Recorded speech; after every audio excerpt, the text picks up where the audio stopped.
Welcome to Ultimate Orlando Clicks. I am your host Kevin, and we are starting this week at the Polynesian Village Resort. Now we're just here to take a picture of the new logo, which has been unveiled, the new marquee, and the old marquee was in a sign right behind it. This is from the road next to the TTC.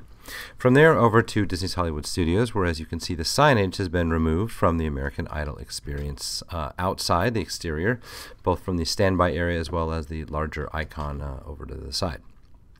Studio's backlot tour has been announced to be closing next week, so depending on when you're listening to this, it's possibly already closed. It'll be closing on Saturday, September 27th. One last ride on it showed this banner, billboard, which I believe to be new, actually, looking at how vibrant the colors are, which is an interesting choice since this area will be backstage pretty soon. The AFI gallery, we are told, is being refreshed. Not exactly true. What's going on is that the AFI gallery is being transformed into Oaken's area. You can see it through the crack of the doors here. They're building the kind of log-looking cabins in the background. And this is going to be the spot where Frozen Fun moves to, so such things as the playing in the ice.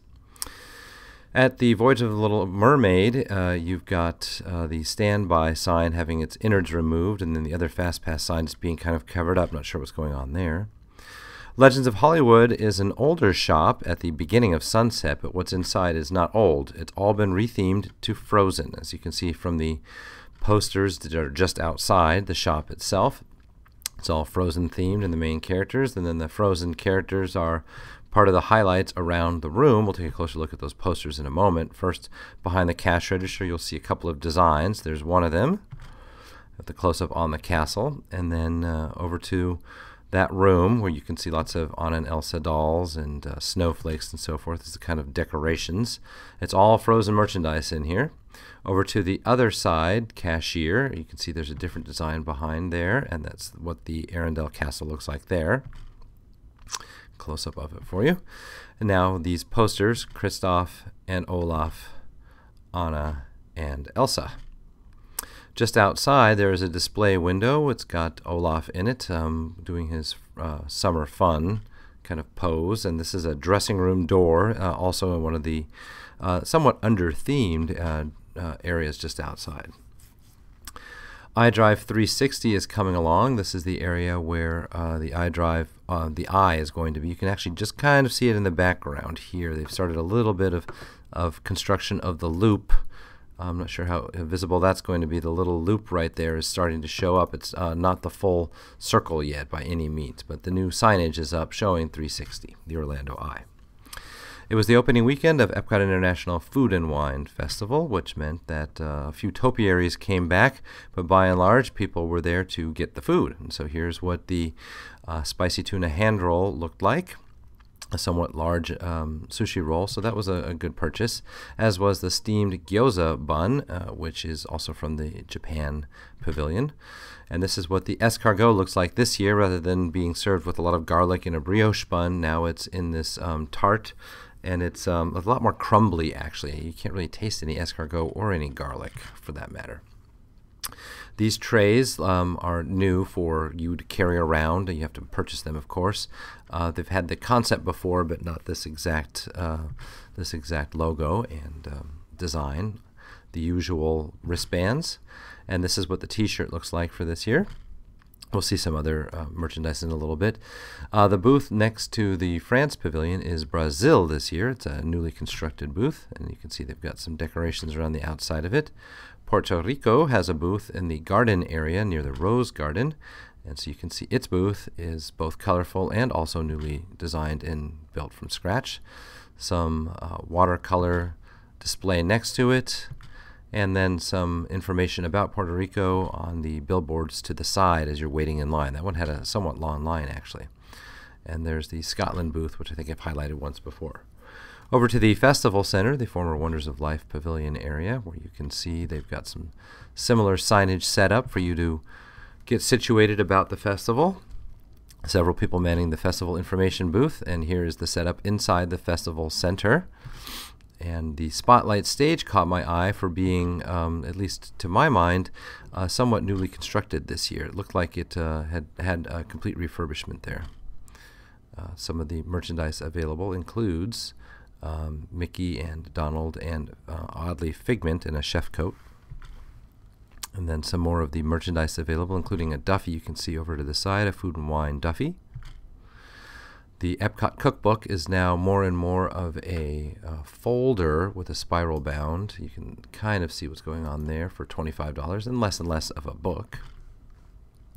The Intermissions Cafe is open during the festival times, and here's what they are selling, so you can see what the menu looks like.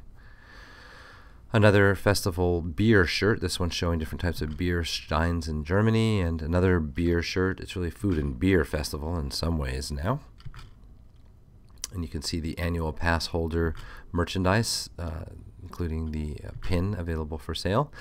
Seminars take place in the Festival Center, as does the Chocolate Experience. And so when you get into the Chocolate Experience, you'll see not only a layout explaining the history of chocolate, but these are the highlights, these chocolate creations. And so that was themed to villains, and then this one to Toy Story, and then this one to Maleficent the Dragon. There's one to Avatar in honor of the new land coming, and one to Disney's Bears, Disney Nature Bears. That one's my favorite, though. It's the Seven Dwarfs Mine Train done as a big chocolate creation. It's sponsored by Ghirardelli, so of course they sell Ghirardelli chocolates as well. They show the movie Seasons of the Vine, which you longtime Disney files will remember from Disney's California Adventure in its early years as well. Now they show it here. As usual, they have the shop set up so you can purchase wine and other merchandise. Mission Space looking fresh, and I wasn't entirely certain whether this ship had been repainted on the outside of the logo there. This was definitely new since the last time I had been here, however. The arch where they had once had FastPass machines has been gone. It looks like it's been gone for a couple of months. We asked the passing manager. I just haven't been right over in this area since then. And the test track signs have been repainted. They're now white, and they show the the World of Motion logo over in the corner of the signs. Back to the festival kind of setup, the Odyssey building has been converted to craft beer, and as you step inside you'll see this stand set up to take your order over on this side actually, and different kinds of craft beers that you can order. And then you have these tables set up in the rest of the Odyssey Center to read up about what types of beer there are and just to relax and enjoy your beer. Here's what the prices look like. And they've got some food items set up as well, in addition to the various beers, Keller Weiss and so on. And then Muffaletta Pinwheels and the Country Pâté are the food items there. There's been some additional retheming and color added to this FastPass Plus or My Magic Plus area at the entrance to Innoventions East. And on our way out, we'll also note that they've got some new puzzles here. This is in Epcot, but they're selling Magic Kingdom type puzzles with Haunted Mansion. Actually looks like Disneyland's Haunted Mansion, and then Disneyland's Big Thunder Mountain, and then Hong Kong Disneyland's Sleeping Beauty Castle. And then from there we will go over to the exit area and see one final booth, one final display saying thank you for visiting the Food and Wine Festival.